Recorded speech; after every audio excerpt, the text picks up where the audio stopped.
স্থলভাষণ। স্থলভাষণে আমাদের উপর হয়ে শুয়ে যেতে হবে, থুতুনি নিচে লাগানো থাকবে, দু হাত আমাদের পেটের নিচে চলে যাবে, হাতের তালু নিচের দিকে থাকবে। প্রথমে আমরা এক পা করে প্র্যাকটিস করব, এরপরে দু পায়ে স্থলভা করব।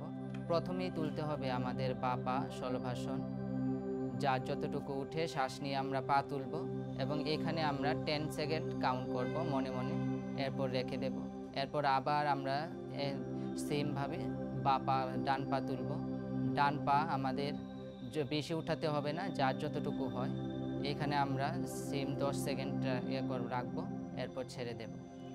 এরপর কিছুক্ষণ একটু রেস্ট করার পর আমরা দু পায়ে করতে চেষ্টা করব। যাদের বেশি ব্যাক পেইন থাকবে তারা দু পায়ে প্র্যাকটিস করবেন না, এক পা করে করবেন। দু পা আমরা ধীরে ধীরে পা জুড়ু করব এবং শ্বাস নিয়ে উপরে উঠাবো, যার যতটুকু উঠে। এখানে 10 সেকেন্ড রাখার পর আমরা আবার ছেড়ে দেব।